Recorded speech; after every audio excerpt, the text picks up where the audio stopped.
3 parties assign అయ్యాయి కాబట్టి ఓట్లు మొత్తం కూడా జాయిన్ అయిపోయేసేసి ఆ విధంగా విక్టరీ అనేది వచ్చింది. మోరోవర్ ఏంటంటే 40% షేర్ ఉంది కాబట్టి వైసీపీ అనేది ఈ 3 పార్టీస్తో పోల్చుకుంటే లీడింగ్ రోల్ ప్లే చేస్తుంది. పవర్లో లేకపోవచ్చు కానీ ఓట్ షేర్ అనేది ఎక్కువ ఉంది పార్టీకి. పథకాలు అనేది కూడా ఇప్పుడు కూడా ఏ గవర్నమెంట్ కూడా ఇవ్వకూడదండి.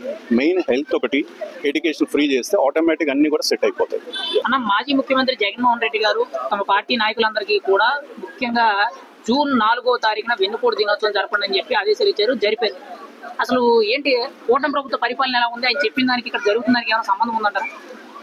నాట్ ఓన్లీ జగన్మోహన్ రెడ్డి, ఎవరైనా కూడా ఒక ముఖ్యమంత్రి స్థానంలో ఉండి ఎలక్షన్స్ ముందు ఒక హామీ ఇచ్చి అది నెరవేర్చుకోలేకపోతే అపోజిషన్ లీడర్ ఎవడైనా కూడా వచ్చేసేసి ఇది నెరవేర్చలేదు కాబట్టి ప్రజలను మోసం చేశారని చెప్పేసి వెన్నుపోటు దినంగా అది చేసేసేసి ఉంటారు. నాట్ ఓన్లీ జగన్మోహన్ రెడ్డి, ఇండియాలో ఏ పొలిటీషియన్ అయినా కూడా ఒక హామీ ఇచ్చి అది నెరవేర్చలేదు అంటే దాన్ని వెన్నుపోటు లెక్క కన్సిడర్ చేస్తారు పబ్లిక్ పాయింట్ ఆఫ్ వ్యూలో. మరి ఇక్కడ కూటమి ప్రభుత్వం వచ్చి 1 ఇయర్ అయింది, 1 ఇయర్ లోనే పూర్తి చేయలేదు, ఆల్రెడీ ఒక్కొక్కటి చేసుకుంటున్నామని వాళ్ళు చెప్తున్నారు. మరి ఇందులో ఎంతవరకు వాస్తవం ఉంది? అదే ఇప్పుడు 1 ఇయర్ అనేది కూడా అక్కడ ఎక్కడ కూడా కన్సిడర్ చేయలేదు కదా. ఎలక్షన్స్ హామీలు ఇచ్చేటప్పుడు 1 ఇయర్ తర్వాత చేస్తాము, ముందు చేస్తాము, ఈ టైంలో అనేది ఎప్పుడు ఇవ్వలేదు కదా. దానివల్ల వీళ్ళకి ఏంటంటే అక్కడ ఒక స్పేస్ అనేది దొరికింది, దాని ప్రకారం వీళ్ళు మాట్లాడుతున్నారు అనమాట. మరి 1 ఇయర్ లో అసలు కూటమి ప్రభుత్వం ఏం చేయలేదంటారా? కూటమి ప్రభుత్వం చేయలేదని చెప్పేసి నేనైతే అన్నాను, కానీ what ever commitments they have given they didn't fulfil అనమాట. అందువల్ల ఈ వెన్నుపోటు దినం అనేది కన్సిడర్ చేస్తున్నారు అంతే. మరి గత 5 ఏళ్ళు జగన్మోహన్ రెడ్డి గారి పరిపాలన ఎలా ఉంది? ఆయన 99% అన్ని కూడా నేను పూర్తి చేశాను, నేను బాగా చేశానని చెప్తున్నారు. మరి ఆయన అన్ని బాగా చేస్తే ఈ రోజు ఎందుకు ఓడిపోయారు? మళ్ళీ ఇప్పుడు ఇటువంటి పరిస్థితి ఎందుకు వచ్చిందంటారు? ఇక్కడ మెయిన్ ఏంటంటే 99% హామీస్ అనేది ఫుల్ఫిల్ చేశాడు, కాదనట్లేదు. కాకపోతే ఇక్కడ ప్రాబ్లం ఏంటి అంటే డెవలప్మెంట్ అనేది కూడా ఎక్కడా లేదు. అండ్ మోర్ ఓవర్ ఏంటంటే 3 పార్టీస్ అసైన్ అయ్యాయి కాబట్టి ఓట్లు మొత్తం కూడా జాయిన్ అయిపోయేసేసి ఆ విధంగా విక్టరీ అనేది వచ్చింది. మోర్ ఓవర్ ఏంటంటే 40% షేర్ ఉంది కాబట్టి వైసీపీ అనేది ఈ 3 పార్టీస్తో పోల్చుకుంటే లీడింగ్ రోల్ ప్లే చేస్తుంది. పవర్లో లేకపోవచ్చు కానీ ఓట్ షేర్ అనేది ఎక్కువ ఉంది పార్టీకి. మరి మాజీ మంత్రి ఆర్కే రోజా గారు ఈవీఎం మ్యానిపులేటింగ్ కేసు గెలిచారు, ఎప్పుడు రాను కూడా మెజార్టీలు వచ్చినాయని చెప్పి మాట్లాడుతున్నారు.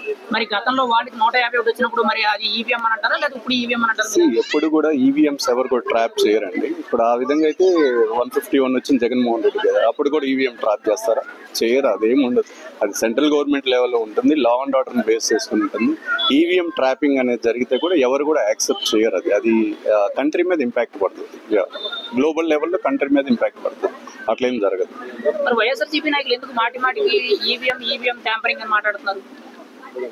అది ఏదో ఒక ఆప్షన్ దొరికింది కాబట్టి అట్లా మాట్లాడుతున్నారు, ఎక్కడ ప్రూవ్ చేయలేదు కదా. మీరు మాట్లాడతారు కదా, అపోజిషన్ లో ఉన్నప్పుడు కూడా ఈవీఎం ట్రాపింగ్ జరిగింది, అది మాట్లాడుతుంది, ఇది మాట్లాడుతుంది అని చెప్తారు కదా. ఎక్కడ ప్రూఫ్స్ లేవు కదా. అపోజిషన్ కాబట్టి ఏదో ఒకటి మాట్లాడతారు, దాన్ని ప్రూవ్ చేస్తే అప్పుడు మనం మాట్లాడుకోవాలి. కూటమి ప్రభుత్వం వచ్చేటప్పటికి జూన్ 12వ తారీఖున అమ్మఒడి పథకం కానీ ఇంకోటి రైతు భరోసా పథకం అనేది జూన్ 12 ఇస్తామన్నారు. ఆగస్టు 15నేమో ముఖ్యంగా ఫ్రీ బస్ అనేది ఇస్తామన్నారు. మరి ఈ గ్యాప్ లో ఇస్తారా లేదంటే మళ్ళీ డిలే అవుతా? ఇప్పుడు వెన్నుపోటు దినోత్సవం చేయడానికి దీనికి దానికి ఏమైనా కంపారిజన్ ఉందంటారు? ఇప్పటి వరకు ఇవ్వలేదు కాబట్టి వెన్నుపోటు దినోత్సవం చేశారు, రేపు పొద్దున ఇచ్చారనుకోండి చెయ్యరు అంతే. మరి ఇప్పుడు వరకు కూడా వాస్తవంగా ఎలా ఉన్నాయి సార్? వాస్తవం ఏముంది, ఇప్పటి వరకు ఇవ్వలేదు, ప్రజలు కూడా హట్ అవుతున్నారు. ఇప్పుడు పిల్లలు, ప్రతి ఆడపడుచు పిల్లల్ని స్కూల్కి పంపించాలి అంటే అమౌంట్ పే చేయాలి, స్కూల్లో లేదు, రాలేదు కాబట్టి వాళ్ళు హట్ అవుతారు కదా. ఉచిత పథకాల మీద మీ అభిప్రాయం? ఉచిత పథకాలు అనేది కూడా ఇప్పుడు కూడా ఏ గవర్నమెంట్ కూడా ఇవ్వకూడదండి. మెయిన్ హెల్త్ ఒకటి, ఎడ్యుకేషన్ ఫ్రీ చేస్తే ఆటోమేటిక్ అన్ని కూడా సెట్ అయిపోతాయి. మరి వీళ్ళు అప్పుల్లో ఉన్నామన్నారు, ఈ పక్కనే పథకాలు కావాలన్నారు, ఎలా మేనేజ్ చేస్తారంటే కూడా మనకు క్యాపిటల్ ప్రూవ్ చేయాలి, డెవలప్మెంట్ చేయాలి, రోడ్స్ అండ్ కానీ ట్రాన్స్పోర్టేషన్ కానీ అన్ని విధాలుగా కూడా చేయాలి కదా. మరి వీళ్ళ వల్ల సాధ్యం అవుతుంది ఇటు పథకాలు ఇచ్చుకుంటూ పోతే? అదే నేను అంటుంది, అదంతా మీరు వెళ్ళి మీడియా మొత్తం వెళ్ళేసేసేసి అప్పుల్లో ఉన్నాం సార్, జగన్మోహన్ రెడ్డి నిండా ముంచారు అని చెప్పేసి మీరు అన్నారు కదా. మరి అందరికి ఎంతమంది ఉంటే అంతమందికి ఎందుకు ఇస్తున్నారు? అమ్మఒడి అందరికి ఇస్తా అన్నారు, అదేవిధంగా ఉచిత బస్సు అన్నారు, గ్యాస్ సిలిండర్లు అన్నారు, ఇది ఎలా సాధ్యమైంది అని చెప్పేసి వెళ్ళి ఆయన అడగండి.